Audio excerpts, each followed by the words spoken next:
क्या हमने कभी अपने शरीर को समझा है? क्या हमने कभी अपने शरीर को भीतर से देखा है? महावीर स्वामी अपने साधकों से तपस्या कराते थे। वो कहते थे कि तुम बाहर से तो शरीर को देखते हो, परंतु तुम अपने आप को भीतर से भी देखो। अब इसका मतलब क्या होता है?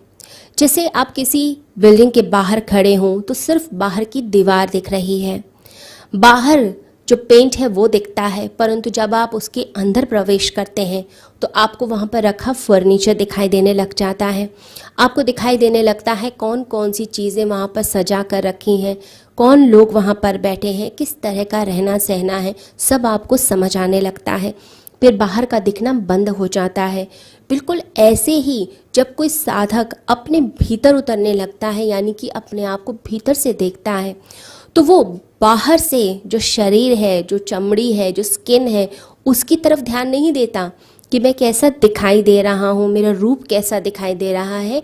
वो अंदर से देखता है, जैसे कोई व्यक्ति अंदर खड़ा है शरीर के और अपने आसपास देख रहा है, अपनी हड्डियों को देख रहा है, मांस मज्जा को देख रहा है, जो ब्लड सर्कुलेट कर रहा है उसको देख रहा है, तो उसे फिर शरीर अंदर से दिखाई देने लगता है। तो ऐसी साधना जो व्यक्ति करने लगता है उसके अंदर वैराग्य उत्पन्न होता है, विरक्ति आती है, शरीर के प्रति जो आकर्षण है वो आकर्षण उसका समाप्त होने लग जाता है।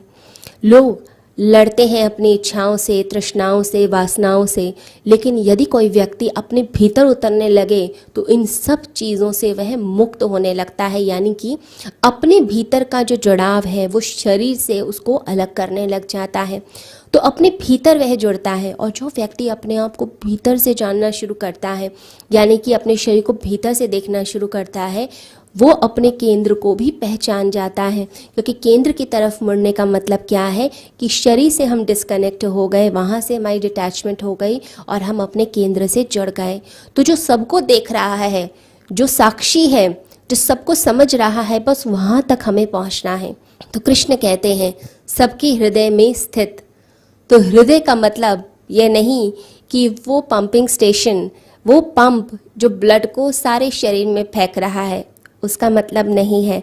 कोई एनाटॉमी की बात नहीं हो रही है कि जो शरीर में हृदय है हम उसकी बात कर रहे हैं। ये जो हृदय है जिसके बारे में कृष्ण कहते हैं, यह कुछ और ही बात है। जो हृदय है अगर रिप्लेस कर दिया जाए, कोई आर्टिफिशियल हार्ट लगा दिया जाए, कोई ट्रांसप्लांट कर दिया जाए, तो इसका मतलब ये नहीं कि व्यक्ति कभी प्रेम नहीं कर पाएगा, वो कभी समझ नहीं पाएगा। ये हृदय का मतलब है जो अस्तित्व हमारे अंदर धड़कता है, वो जो आत्म तत्व है उसकी बात हो रही है।